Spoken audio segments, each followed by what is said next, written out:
Everyone, passion for fashion YouTube channel में आप सभी का स्वागत है। फ्रेंड्स, कल की क्लास में हमने चेन स्टिच देखा था। कल हमने जब सीखा था तब हमने बड़ा बड़ा चेन स्टिच लिया था। तो आज मैं आपको जितना हो सके उतना छोटा चेन स्टिच आपको बना के दिखाने वाली हूँ। तो देखते हैं, चलिए। देखिए, इस तरह से बाहर से स्टार्ट करते हुए मैं इसमें छोटे छोटे स्टिच बनाऊंगी। जब हम स्टार्ट में सीख रहे हैं तब हमें बड़े बड़े स्टिच लेके नीडल को नीचे पिंच करके उसमें थ्रेड को हुक करना और ऊपर किस तरह से लाना है वही सीखना है। और जब हम आसानी से थ्रेड को ऊपर ला सके तभी हमें इस तरह से छोटी छोटी स्टिच करने का ट्राई करना है। फ्रेंड्स, मैं इस तरह से आपको दिखाती हूँ। ये देखिए, मैंने यहाँ पे कितने छोटे छोटे स्टिचेस लिए हैं। इसी तरह से आपको जितने हो सके उतने छोटे स्टिचेस लेके इसे बनाना है। जब हम ब्लाउज पर डिज़ाइंस बनाएंगे, ब्लाउज पर हम जब वर्क करेंगे तब हमें इसी तरह से छोटे छोटे स्टिचेस लेके हमें वर्क करना है। फ्रेंड्स, पहले तो आपको बड़ा स्टिच करने की प्रैक्टिस करनी है और उस स्टिच को सीखने के लिए आपको 2-3 दिन भी लग सकते हैं। तो जब आप बड़े वाले स्टिच बनाना सीख जाओगे तभी आप इसकी प्रैक्टिस करिएगा। मैं अभी आपको इसे कंप्लीट करके दिखा देती हूँ।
आप देख सकते हैं, मैं धीरे धीरे इस डिज़ाइन को कंप्लीट कर रही हूँ इस तरह से।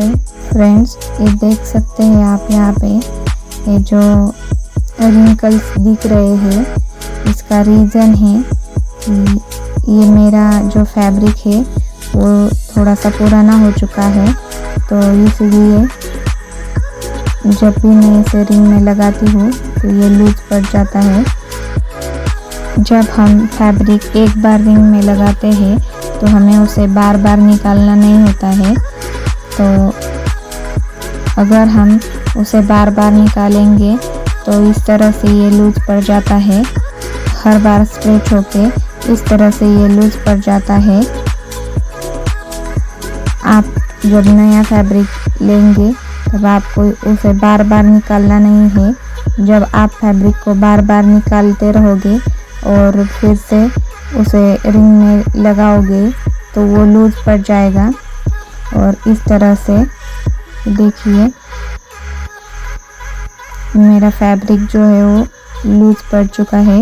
इसकी वजह से इस तरह से रिंकल्स फैब्रिक में आते हैं।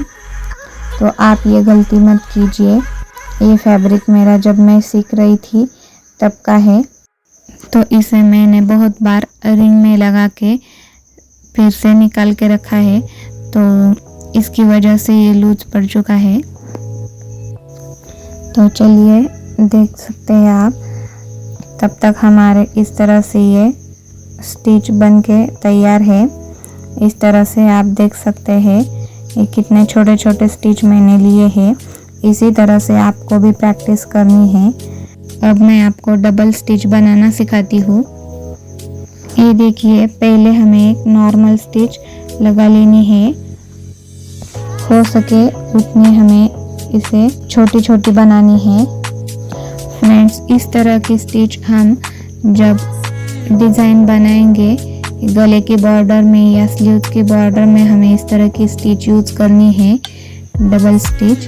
तो आप देख सकते हैं इस तरह से हमने इस चेन स्टिच को पूरा किया और जहाँ से हमें टर्न करना है तो वहीं पे हमने इस तरह से एक छोटा सा स्टिच लिया और जो पहले स्टिच बनाई हुई है उसी के साइड से हम बिल्कुल नज़दीक से इस तरह से चेन स्टिच फिर से बनाते जाएंगे। तो फ्रेंड्स, इस तरह की स्टिच हमें गले की बॉर्डर में यूज़ करनी है।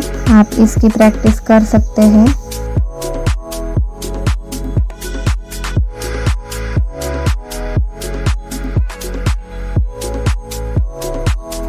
तो फ्रेंड्स, इस तरह से आज हमने छोटी छोटी चेन स्टिच बनाने की प्रैक्टिस की और इस तरह से डबल स्टिच सीखी है हमने। और यहाँ पे एंड नॉट लगाते हुए देखिए, इस तरह से मैंने फर्स्ट लूप निकाला और उसी में से ये सेकंड लूप निकाल के सेकंड में से फर्स्ट लूप मैंने फिर से बाहर लिया और नीचे का धागा खींच लिया इस तरह से। और आप देख सकते हैं फ्रेंड्स, हमारे एंड नॉट लगाने के बाद जो ये इस तरह से ये नॉट जब हमारी ऊपर रहती है तब हमें इस तरह से नीचे से नीडल को ऊपर लेके इस तरह से इस धागे को हमें नीचे खींच लेना है। और ये देखिए, यहाँ पे ये पूरी नॉट नीचे जा चुकी है। तो इस तरह से आपको चेन स्टिच की प्रैक्टिस करनी है। उसके लिए आपको इस तरह से फिंगर्स में नीडल को रोटेट करने की प्रैक्टिस करनी है। जब आप इस तरह की प्रैक्टिस करेंगे और इस तरह से आपको फैब्रिक में नीडल को हुक करके ऊपर लाने की प्रैक्टिस करनी है। ये देख सकते हैं, इस तरह से मैं फैब्रिक में जिस तरह से आपको पिंच करके दिखा रही हूँ, इसी तरह से आपको भी प्रैक्टिस करनी है और फिर आप इतनी क्लियर तरीके से चेन स्टिच बना पाओगे।